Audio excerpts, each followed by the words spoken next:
안녕하세요. 아이 좋아, 눈 좋아? DMB 강남 밝은 세상 안과 류선영 원장입니다. 보통 눈곱은 아침에 자주 일어나거나 씻지 않을 때 생깁니다. 하지만 아무리 세수를 열심히 해도 눈곱이 자주 생기시는 분들도 계신데요. 이럴 땐 눈 질환이 의심되므로 안과에 가셔서 진찰을 받는 것이 좋습니다. 이런 눈 속 노폐물 뭉친 눈곱은 지저분하게 여기기 쉽지만 알고 보면 눈 건강의 바로미터인데요. 오늘은 눈곱에 대해 자세히 알아보도록 하겠습니다. 끝까지 많은 시청 부탁드립니다.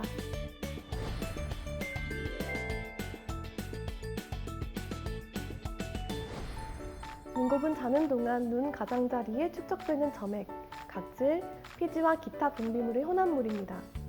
분비물에 포함된 액체 성분의 증발량에 따라 눈곱이 젖어 있거나 딱딱한 상태로 굳는 것인데요. 눈곱은 눈을 깜빡일 때마다 눈물층에서 배출되는 노폐물과 안구 전면에 해가 되는 찌꺼기를 제거해 눈을 보호해줍니다. 따라서 눈곱은 눈 건강 유지에 필수적인 요소입니다. 우리가 잠에서 깼을 때 눈곱이 끼는 것은 지극히 정상적인 일인데요. 하지만 눈곱량이 갑자기 많아지거나 푸른색 혹은 누런색을 띈다면 이는 좋지 않은 상태입니다. 또 눈에 통증을 느끼거나 시야가 흐려지고 빛을 볼 때 눈을 뜰 수 없을 정도라면 바이러스에 감염됐거나 심각한 안과 질환일 가능성이 높아 바로 병원에 와서 검진을 받으시는 게 좋습니다. 비정상적인 눈곱 형태로 여러 가지 안과 질환을 유추해 볼 수 있는데요. 크게 세 가지로 나누어서 분류를 할 수 있습니다. 우선 누렇고 끈적한 눈곱이 생긴다면 세균성 결막염과 각막염을 의심해 볼 수 있습니다. 눈에 세균이 들어오면 눈을 보호하기 위해 눈물 등의 분비물이 많아지는데요. 이 경우 충혈과 함께 눈곱의 양이 증가할 뿐만 아니라 세균이 염증을 만들어내면 눈곱이 누런색을 띠게 됩니다. 세균성 결막염은 위생 상태가 좋지 않거나 면역력이 낮을 때 발생하며 전염성도 있기 때문에 무엇보다 청결에 주의하셔야 합니다. 세균성 염증으로 눈곱이 발생하는 경우 조기에 안과에 방문하여 항생제 안약 등을 처방받아 치료하는 것이 좋습니다. 다음으로 투명하고 끈적하게 눈곱이 늘어진다면 안구 건조증과 알레르기 결막염, 눈꺼풀염이라고도 부르는 안검염을 의심해 볼 수 있는데요. 렌즈를 장시간 착용하거나 눈이 건조해졌을 때 많이 나타나는 눈곱 형태입니다. 눈이 건조해지면서 눈물의 점도가 진해지고 끈적하게 늘어지며 생기기 때문에 이 경우 인공 눈물을 사용해 건조 증상을 완화시킬 수 있습니다. 알레르기 결막염의 경우에도 이런 형태의 눈곱이 발생하는데 이 경우에는 눈곱 외에도 가려움, 충혈, 부종 등의 증상이 동반됩니다.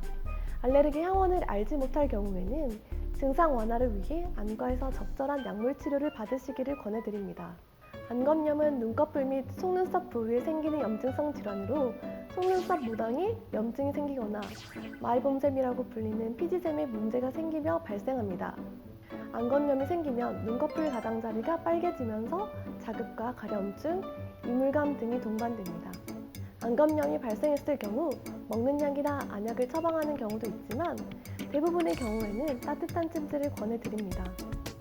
온찜질을 통해서 기름이 나오는 길들을 정상화해주면 안검염 증상은 대부분 사라집니다. 마지막으로 눈곱이 눈물처럼 맑게 흐른다면 바이러스성 결막염을 의심해 볼 수 있습니다. 바이러스는 세균 감염만큼 심한 염증을 일으키진 않기 때문에 바이러스성 결막염의 경우에는 눈곱색이 투명한 편입니다.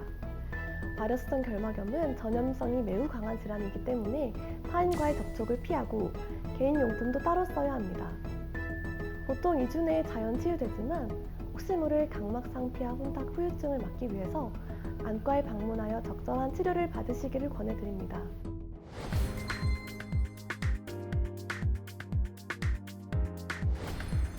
비정상적 눈곱이 생기지 않으려면 어떻게 해야 할까요? 당연하지만 평소 씻지 않은 손으로 눈을 만지지 않는 것이 중요합니다. 또한 눈 알레르기로 인한 분비물 증가 예방을 위해서 거주 환경을 깨끗이 하고 공기오염이 심한 날에 외출을 자제하는 것이 좋습니다. 만약 외출을 하셔야 하는 경우 눈을 보호할 수 있는 보호구를 착용하고 외출하시는 것을 권장드립니다. 메이크업을 하는 여성의 경우 눈 화장에 사용된 화장품의 잔여물로 인하여 눈곱이 끼는 경우가 자주 발생하는데요. 아이섀도우나 아이라이너 등은 눈에 들어가기가 쉽기 때문에 평소 눈화장을 할 때 가루 날림이 심하지 않으며 점막의 자극을 최소화할 수 있는 메이크업을 진행하시는 게 좋습니다. 또한 위생적이지 못한 렌즈를 착용하면 염증이나 감염을 일으킬 수 있으므로 이 부분도 유의해 주셔야 합니다. 마지막으로 과로를 줄여주시는 것이 중요합니다. 눈에 눈곱이 자주 끼는 이유 중 하나가 바로 과로입니다. 수면이 부족하거나 휴식 없이 눈을 사용하는 사람들은 과로로 인해 눈곱이 많이 생기게 되기 때문에 충분한 휴식과 수면을 취하는 것이 중요합니다. 오늘은 눈곱에 대해 알아보았습니다. 눈곱은 다양한 원인에 의해 형성되므로 평소에 다른 눈곱의 형태가 보인다면 원인을 정확하게 판단한 후 조기에 안과에 내원하셔서 빠르게 치료받는 것이 눈 건강 유지에 중요합니다. 아이디어는 다음에도 더 알찬 정보로 찾아뵙겠습니다. 감사합니다.